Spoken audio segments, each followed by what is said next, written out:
hermanos, le damos gracias al Señor por tener este tiempo en que nuevamente nos reunimos y podemos estudiar las Sagradas Escrituras, en lo particular de este día domingo en la tarde, profecías bíblicas. Como decía nuestro hermano, es tan necesaria la profecía bíblica en la iglesia, porque nosotros debemos entender que es nuestra carta de navegación. Esto es igual que un avión, ¿cierto? Un barco tiene que tener una carta que le guíe dónde llegar. Entonces el gran problema hoy día que está ocurriendo, y es muy importante que usted lo discierna, que pueda discernir lo que está pasando, es que esta carta de navegación se guardó ya hace años en el cajón del recuerdo. Lo que hemos siempre recordado que a alguien se le ocurrió por ahí que las profecías estaban en la tercera categoría de importancia. Entonces ya la iglesia no estudia profecía. Vaya a encontrar, y no quiero ser presumido en esto, pero vaya a encontrar una iglesia que enseñe profecía. Enseña prosperidad, ¿no es cierto? Enseña algo que tiene que ver con una felicidad aquí en este mundo. Otros están cayendo en el evangelio social, de cómo impactar la sociedad y tratar de revertir este mundo que lo vemos que se está configurando tal cual como la profecía lo advierte. Entonces el problema ¿cuál es? ¿Qué hacemos nosotros? ¿Qué tenemos que hacer? ¿Qué tenemos que esperar? ¿A dónde vamos? Y la respuesta radica, ¿cierto?, en la profecía bíblica. Y uno de los grandes conflictos está en entender qué papel juega este pueblo terrenal que se llama Israel. ¿Ya? Eso es muy importante. Una vez un hermano me preguntaba por una doctrina X, ¿cierto? Y lo primero que yo le comentaba era, lo más importante es distinguir estos dos pueblos. Israel por un lado y la iglesia por el otro. Cuando nosotros hacemos una mezcla y reemplazamos a Israel y toda esta agenda, este programa que Dios tiene con este pueblo, vamos a entrar en muchas complicaciones para poder explicar, ¿no es cierto?, lo que está pasando en lo presente y lo que viene en el futuro. Por ejemplo, algunos dicen todo lo que pasó con Israel, ¿no es cierto?, conforma un pueblo que no cumplió la ley, que crucificó a su Mesías, por lo tanto el Señor lo desechó. Entonces uno entra en conflicto al decir, ¿y qué pasa con toda la cantidad de pasajes del Antiguo Testamento, que son muchas, hermano? Hay mucha abundancia en eso. ¿Qué pasa con todas esas bendiciones de un reino que se va a establecer aquí en la tierra, en el trono de David, en donde las naciones van a ser impactadas realmente, donde la flora, la fauna va a ser restaurada, donde la justicia por fin va a imperar, ¿cierto?, y la paz y la seguridad verdadera también van a ser una realidad? Entonces, todas esas promesas, ¿dónde quedan si decimos que Israel definitivamente es desechado? Y la solución que dan la mayoría es que Israel fue desechado, pero que la iglesia recibe como herencia las bendiciones del reino. Y que el reino lo estamos viviendo y que el reino va mejorando las cosas, pero vemos una disociación con lo que se dice, con lo que vemos. Nosotros vemos un mundo totalmente contrario al reino, si creemos en un reino literal. Por lo tanto, ahí está el conflicto. Entonces, queremos enfocarnos en estos días, no sé cuánto nos va a tomar, en descubrir juntos, hermanos, los días domingos en la tarde, con la Escritura, qué papel juega Israel específicamente en Mateo 24. Muy bien, Mateo 24, versículo 1 en adelante. Usted mismo va a ir descubriendo a quién le está hablando, ¿ya? Todo esto es un trozo que está expresado de manera literal, no hay que interpretar, no hay alegoría aquí. Mateo 24:1 dice, cuando Jesús salió del templo y se iba, se acercaron sus discípulos para mostrarle los edificios del templo. Respondió él, les dijo, ¿veis todo esto? De cierto os digo que no quedará aquí piedra sobre piedra que no sea derribada.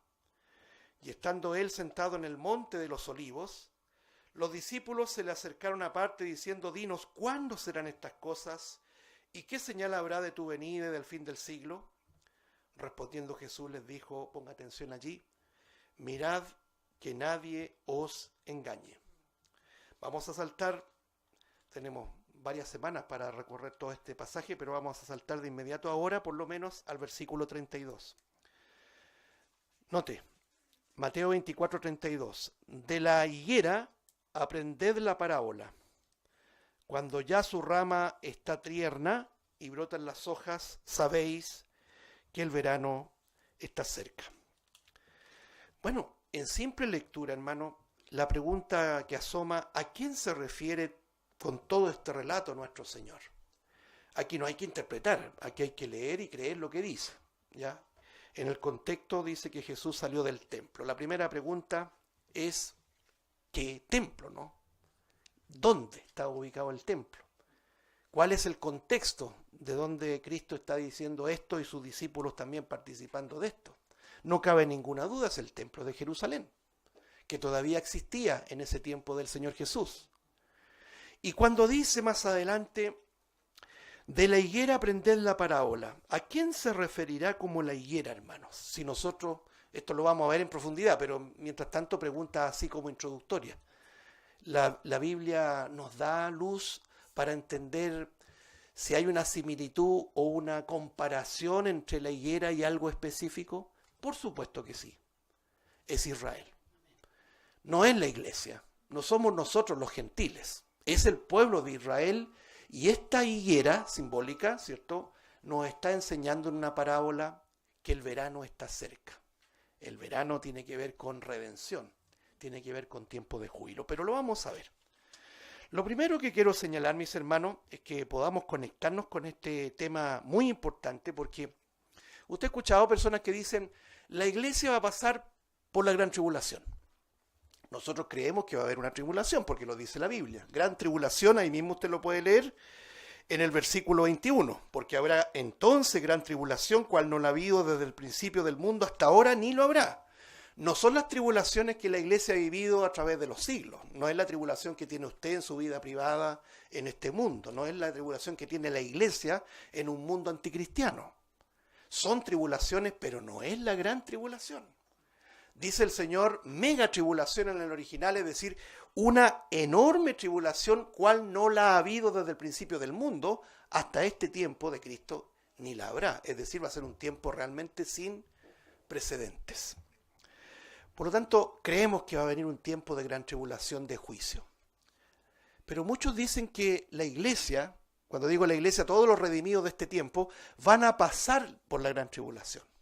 Algunos dicen a la mitad de la gran tribulación. Otros dicen a la segunda mitad de la gran tribulación.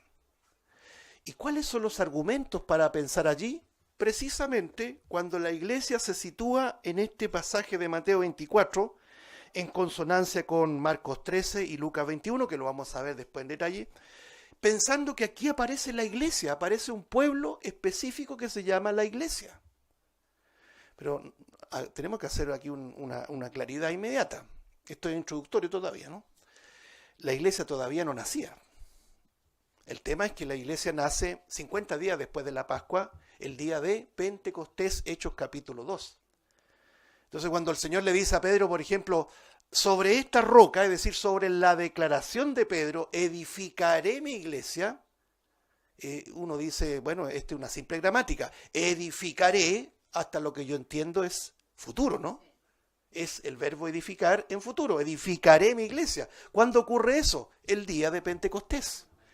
Y precisamente fue Pedro que protagonizó, como se dice, el primer discurso de la fundación de la iglesia. Eso fue el día de Pentecostés, ya nuestro Señor había muerto, había resucitado y había ascendido a los cielos. Por lo tanto, hermano, aquí es muy preciso entender que toda esta enseñanza, esta secuencia, nos permite comprender que la iglesia no está presente en esta profecía bíblica. Y si nosotros seguimos leyendo, y más adelante lo vamos a ver en el capítulo 25 también en su oportunidad, cuando el Señor pone el ejemplo de la parábola de las 10 vírgenes, ¿cierto? Nosotros la leemos, vemos el contexto histórico-cultural para entender el contexto de bodas, ahí hay una boda de por medio, pero fíjense que aparecen las vírgenes que acompañan todo ese momento de fiesta, aparece las 10 vírgenes, por supuesto, aparece el esposo, pero hay una gran ausente en esa parábola? ¿Cuál es la gran ausente que aparece en la parábola? Eso lo vamos a descubrir también, pero ya lo podríamos responder. Es la iglesia. Dice, a la medianoche, dice, por ejemplo, el pasaje, si usted lo ve, estamos todavía comentando los inicios de este estudio. Versículo 6 dice, Mateo 25, 6 dice, y a la medianoche se oyó un clamor, aquí viene el esposo, salid a recibirle. El esposo, las vírgenes, y yo me pregunto, ¿y la esposa dónde? No aparece ni en Mateo 24 ni en Mateo 25. Por lo tanto, hay mucho que decir al respecto. El propósito de este estudio, hermanos, es descubrir, y lo voy a decir así, todos juntos descubrir que el destinatario de esta profecía directa, es Israel. Esto nos permite separar, hermano, y distinguir de manera clara qué es Israel, la agenda que Dios tiene para con este pueblo Israel y la agenda que Dios tiene para con un pueblo que se llama la iglesia. Entonces ahí nos preguntamos, ¿la iglesia aparece en Mateo 24? No la encontramos por ninguna parte. Pero lo vamos a ir viendo por parte, hermano. Esa es la idea. El primer punto que vamos a desarrollar en lo que quede esta noche, hermanos, es entender que Israel es un pueblo específico y la iglesia también es un pueblo específico. Los que no comparten esta enseñanza le van a decir lo siguiente. Ustedes tienen una enseñanza que nació en el siglo XIX, ¿cierto? Que se llama dispensacionalismo. ¿Ya? Con eso usted lo anulan. Le dicen, nunca antes nadie creyó en esto. ¿Ya? Nunca antes habló alguien de esto, de que Israel es Israel y que la iglesia es la iglesia. ¿Ya? Como muchas otras cosas. Entonces, si usted no está firme, va a empezar a dudar de que esta doctrina es veraz y tiene fundamento bíblico. Yo les preguntaría a ellos, por ejemplo, Romanos capítulo 11, cuando Pablo dice, ¿ha desechado Dios a su pueblo? Y responde el Espíritu Santo a través de Pablo, en ninguna manera. ¿Eso fue escrito en el siglo XIX, hermanos? Esa es mi pregunta. ¿Cuándo escribió Pablo? Escribió en el primer siglo. ¿El problema cuál es, hermano? El problema es que la iglesia ha abrazado la tradición y la patrística para explicar su propia doctrina. Las promesas de Israel, la agenda de Israel y esta distinción que hay, esta diferencia que hay entre un pueblo específico que se llama Israel, muy distinto a la iglesia, no parte en el siglo XIX con el dispensacionalismo, como dicen ellos.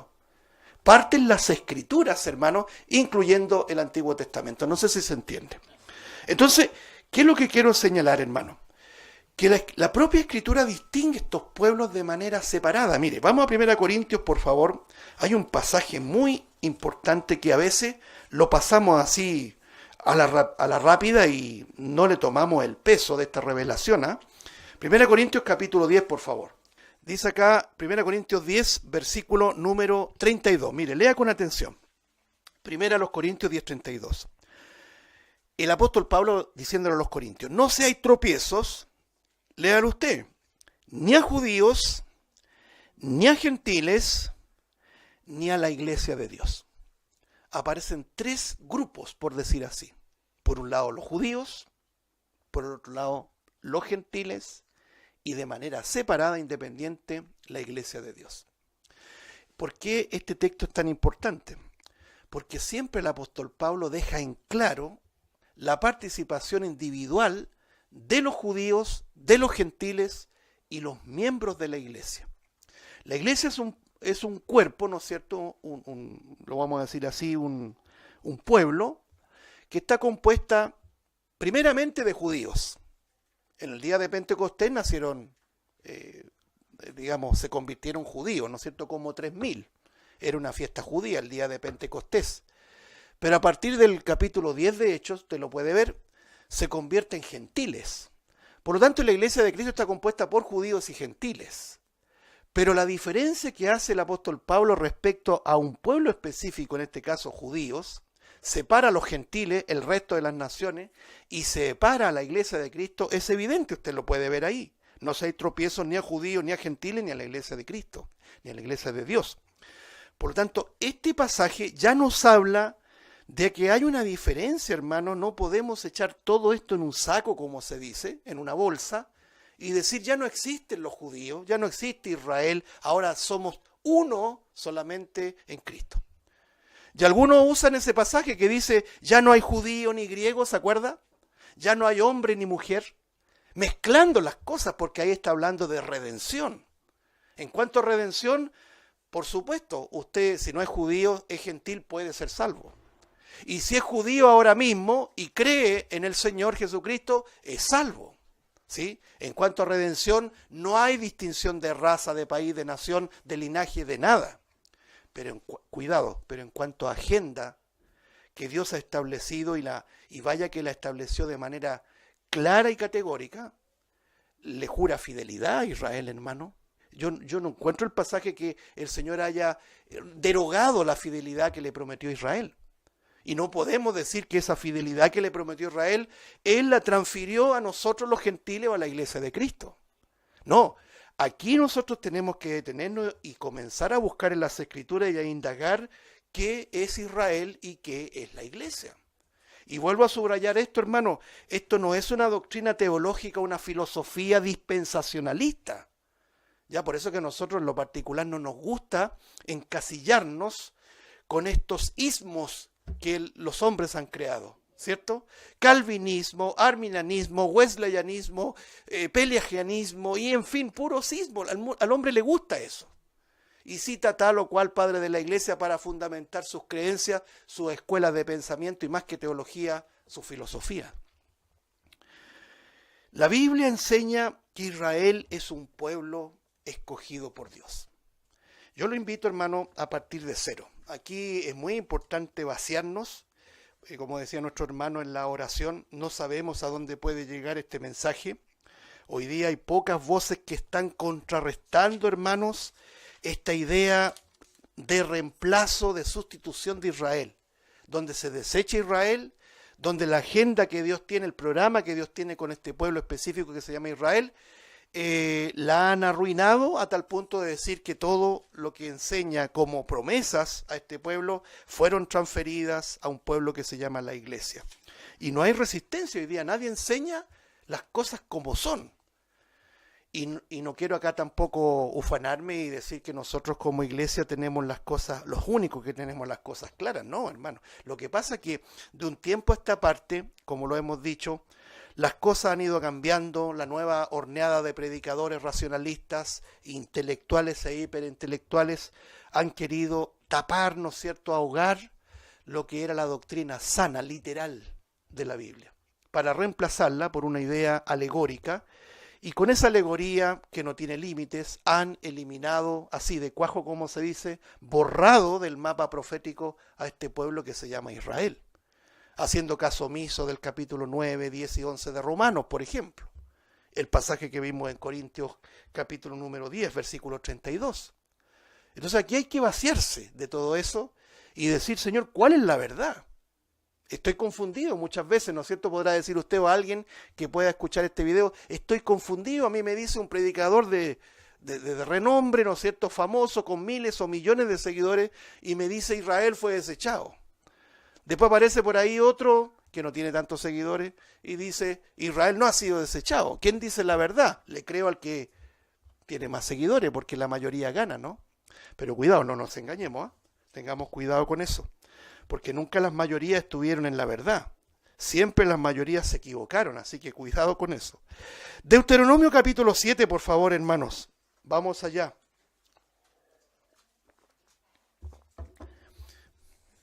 Estamos hablando de 1200 años antes de Cristo prácticamente. Imagínense, Deuteronomio, por lo menos los judíos lo sitúan ahí. El tiempo de Moisés, más o menos, ¿no? 1200 años antes de Cristo. Y a lo mejor me quedo corto, hermano, quizá, no sé. Pero estamos hablando de mucho tiempo antes de Cristo. Dice así la Escritura. Y vamos a cotejar con algún otro pasaje, porque esto no queda allí solamente. Deuteronomio 7, versículo 6. Porque tú eres pueblo santo para Jehová tu Dios. Jehová tu Dios te ha escogido para hacerle un pueblo especial más que todos los pueblos que están sobre la tierra. Detengámonos allí, porque tú eres pueblo santo para Jehová tu Dios. ¿A qué pueblo se refiere? A la iglesia, podríamos decir. No, si la iglesia no existía, 1200, 1000 o 2000 años atrás no existía. O sea, 2000 años antes de Cristo, a eso me refiero. No existía la iglesia. Aquí está hablando de un pueblo específico. Detengámonos allí, no pierda ese pasaje, y veamos lo que dice Génesis capítulo 12. Nos vamos más atrás todavía en la historia. Génesis capítulo 12. Dice la Escritura aquí en el capítulo número 12, versículo 1 en adelante, Génesis 12:1, pero Jehová había dicho a Abraham, vete de tu tierra y de tu parentela y de la casa de tu padre, note ahí, a la tierra que te mostraré. Ahí por primera vez comienza este concepto de la tierra. La tierra, en el Antiguo Testamento precisamente, tiene un nombre propio. Se llama Israel. Se llama la tierra que fluye leche y miel, una tierra bendecida, una tierra escogida. Le guste o no le guste los antisemitas, los antijudíos, nosotros creemos lo que Dios dice, creemos lo que dice la Biblia. Y la tierra tiene un nombre específico, se llama Israel. Por eso que no quiero desordenarme en la idea, pero es tan absurdo, hermano, es tan absurdo cuando, por ejemplo, en la iglesia se diezma. El diezmo tenía una particularidad, eran los frutos de la tierra. ¿De qué tierra? De la tierra de Israel, sea vegetal, sea animal, etc. Todo lo que producía esta bendita tierra era apartado, una décima parte, y era guardado en un lugar que se llamaba alfolí, que era una especie de bodega, por decirlo así en términos simples, donde ahí se almacenaba la semilla, qué sé yo, todo lo que venía como la décima parte de la producción de la tierra, para bendición y sostén, ¿no es cierto?, y mantenimiento de los levitas, del huérfano, de la viuda y el extranjero, de todos los que estaban desamparados, que no tenían otros recursos sino la mantención del pueblo. Entonces uno dice, ¿cómo poder tergiversar tanto la Escritura y cambiar la tierra por tu trabajo o el mío? Es absurdo todo esto. Entonces uno dice, ¿por qué? Si se interpreta de esa manera, ¿por qué entonces no nos circuncidamos? ¿Por qué no celebramos la fiesta de las trompetas o de los tabernáculos? ¿Por qué eso se deja fuera? Todos sabemos por qué. Porque estos se han transformado en un negocio impúdico, hermano. Esa es la verdad. El impuesto es para un pueblo específico que se llama Israel. Y Israel no ha sido desechado. Y el diezmo, termino el paréntesis, era el fruto de una tierra específica que es la tierra de Israel. Aquí el Señor le dice a Abraham, vete a la tierra que te mostraré.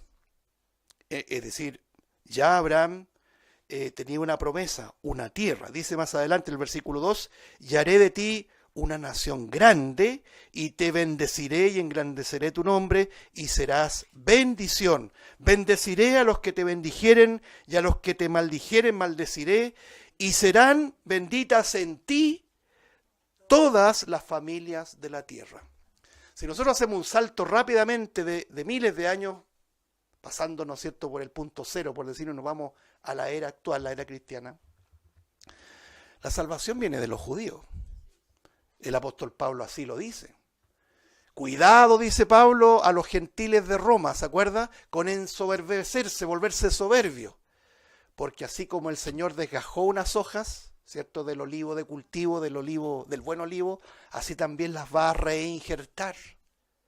Por lo tanto, la bendición que nosotros ahora seamos creyentes y redimidos por el Mesías de Israel, porque Cristo es el Mesías de Israel, es porque Él también nos alcanzó a nosotros el resto de las naciones. El apóstol Pablo dice que la palabra les fue confiada a los judíos, hermano. Porque no me avergüenzo del Evangelio, decía Pablo, Romano 1, porque es poder de Dios. ¿Qué más dice? Al judío primeramente y también al griego, también al gentil. Entonces, esto se cumple, hermanos. La bendición de Dios para con Israel alcanza a todas las naciones, incluyendo a la nación al sur del mundo, como es nuestro país, ¿no es cierto? Chilito querido. al fin ya nos caemos, ¿cierto?, del planeta, ¿ya? Ahí está Chile, llega el Evangelio y nosotros tenemos la bendición, la bienaventuranza de ser creyente. Entonces, ya tenemos una luz clara. Dios escoge a un hombre que es padre de una nación específica. No son los filisteos, no son los egipcios, no son los moabitas, son Israel. Es Israel. ¿Se entiende, no? Y Dios le promete todo esto. Si usted sigue la vida de Abraham, Abraham vivió muchas cosas. Y en un momento cuando su fe estaba decayendo, mire lo que dice el capítulo 15 de Génesis. En el versículo Génesis 15, dice acá, versículo 4, dice, luego vino a él palabra de Jehová diciendo, no te heredará sino un hijo tuyo te será, tuyo será el que te heredará. Y lo llevó afuera y le dijo, mira, ahora los cielos y cuenta las estrellas, si las puedes contar. Y le dijo, así será tu descendencia, y creyó a Jehová, y le fue contado por justicia.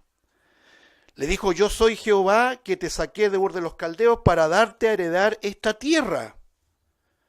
Y él respondió, Señor Jehová, ¿en qué conoceré que la he de heredar? Y le dijo, traedme una becerra de 3 años, y una cabra de 3 años, y un carnero de 3 años, y una tórtola también, y un palomino. Y tomó él todo, y los partió por la mitad, y puso cada mitad una enfrente de otra, mas no partió las aves. Y descendían aves de rapiña sobre los cuerpos muertos, y Abraham las ahuyentaba. Mas a la caída del sol sobrecogió el sueño a Abraham, y he aquí que el temor de una grande oscuridad cayó sobre él. Entonces Jehová dijo a Abraham, ten por cierto que tu descendencia morará en tierra ajena, y será esclava allí. ¿De qué está hablando? De Egipto, del tiempo de la opresión. Está hablando de un pueblo específico, no está hablando de la iglesia. Está hablando de un pueblo específico, aunque todavía no sepamos el nombre en el texto, ¿no? Y será oprimida 400 años, dejámoslo ahí.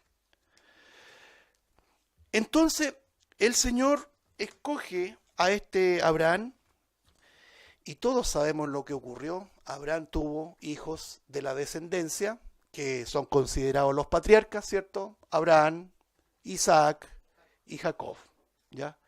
De Jacob vienen las tribus, ¿cierto?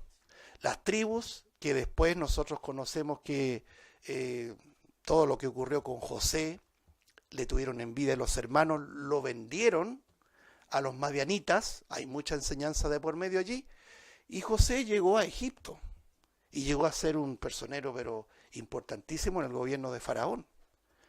Y todo tenía un propósito, el mismo José lo declara. Vino hambre a la tierra, una hambre terrible, hermanos, y los israelitas llegaron allá a Egipto. Y José se revela, después de tantos años que habían pasado, yo soy José, yo soy vuestro hermano, el que ustedes vendieron, pero no tengo ningún rencor, porque el Señor lo hizo para preservación. Es la providencia de Dios, hermano. Israel llega a ese pueblo y comienza a habitar allí, el Señor preserva este pueblo, pero el Señor también, en su soberanía, levanta después una dinastía de faraones tiranos y comienza, ¿no es cierto?, la subyugación del pueblo específico, ya con un nombre conocido, Israel. Después viene Moisés. El Señor llama a Moisés para liberar, para sacar al pueblo de Israel de la opresión de Egipto, ¿cierto?, de la esclavitud. Viene el tiempo de la Pascua, cuando viene la muerte de los primogénitos, capítulo 12 de Éxodo, y comienza un peregrinaje por el desierto con tantas cosas que ocurrieron, tantos episodios que también para nosotros son grandes enseñanzas, por supuesto. Y en ese contexto aparece el texto de Deuteronomio capítulo 7. Tú eres pueblo santo para Jehová tu Dios. ¿Qué pueblo es? Es Israel, no hay ninguna duda, ¿no? Cuando dice pueblo santo no significa el concepto de santo que nosotros tenemos arraigado. El concepto santo nuestro es con una aureola en la cabeza, ¿cierto? Porque fuimos formados así. Los que fuimos católicos nos enseñaron que habían hombres que superaban la media en santidad del resto, por lo tanto la Santa Madre Iglesia Católica lo elevaba a los altares y los declaraba santo. Como tenemos aquí en Chile Santa Teresita de los Andes, Alberto Hurtado. No sé cuál otra santa tenemos. Estamos bajo en el ranking, comparado con otros. Y bueno, ¿y por qué dice que eran santos? Porque hacían milagros, porque tenían una altura espiritual, etcétera. No, esa no es la santidad que habla la Biblia. La santidad que habla la Biblia es tan simple como entender que Dios aparta una persona para Él.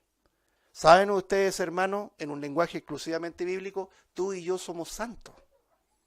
Pero ¿cómo se le ocurre, hermano? Usted no sabe lo que yo soy. ¿Cómo me dice santo? Es que tenemos arraigado eso. Lo que quiere decir es que hemos sido apartados para Él. Ahora, en el contexto que estamos leyendo, Israel fue apartado para Él. Y uno dice, ¿por qué no escogió a los filisteos, por ejemplo? ¿Por qué no escogió a los egipcios? ¿Por qué no escogió, no sé, a los mesopotámicos, a los babilónicos, etcétera? La respuesta, ¿sabe dónde recae? En la soberanía de Dios, por hermano. Dios escoge al que quiere. Dios escoge conforme a sus misterios. No sabemos. O tú te has respondido por qué te amó a ti y no amó a otra persona que no cree en el Señor. Uno dice gracias Señor solamente. Entonces el pueblo de Israel fue apartado. Cuando dice santo aquí podríamos leer, porque tú eres un pueblo apartado para mí. Apartado para Jehová tu Dios. Eso significa la palabra santo. ¿Qué más dice? Jehová tu Dios te ha escogido, una elección soberana, no conforme a las obras. Y uno podría decir, no me queda muy claro esto de la elección, yo creo que algo tenía este pueblo. Bueno, sigamos leyendo. Escogido para hacerle un pueblo especial más que todos los pueblos que están sobre la tierra, y mira cómo lo aclara en el versículo 7, no por ser vosotros, es decir, Israel, más que todos los pueblos os ha querido Jehová y os ha escogido, pues vosotros, lea usted, erais el más insignificante de todos los pueblos. Versículo 8, primera parte dice, sino por cuanto Jehová os amó. El misterio del amor de Dios, hermano, no podemos comprenderlo. Nosotros cantamos un coro que dice, no lo puedo entender, pero Él me ama. ¿Te has puesto a pensar en algún momento sentado ahí en tu living, mirando a tu familia, a tus hijos, o caminando en la calle, ¿por qué me amó el Señor? ¿Es que acaso merecía ser amado por Dios? Es que eso reposa en el misterio del amor de Dios. Nos quiso amar.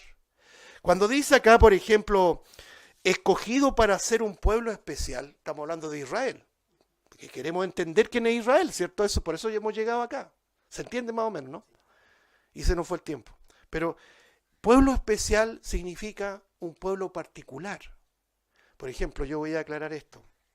El Señor dice en Mateo 10 que Él hace salir su sol, porque le pertenece, el sol es de Él. Él hace salir su sol sobre justos e injustos. Imagínense por un momento que solamente nosotros, los creyentes, disfrutáramos del sol y el resto que se muera congelado. O una playa hermosa, un lugar donde usted va a vacacionar o a distraerse, a recrearse, lo disfrutan inconversos, blasfemos, y también tú y yo, que somos pecadores pero salvados.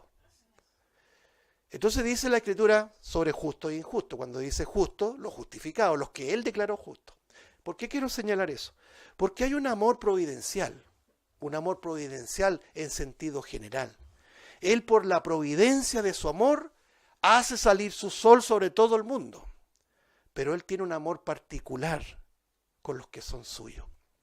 Y ese amor particular tiene implicancias de salvación. Si no, estaríamos hablando de una salvación universal, como lo pregonan algunas religiones. Es decir, todo ser humano, sea cristiano o no cristiano, se va al cielo. No, los que van a ir al cielo son los que Él ha escogido con un amor especial. Cuando dice aquí para ser un pueblo especial, un pueblo que va a ser redimido. Y se está refiriendo a un pueblo específico que se llama Israel.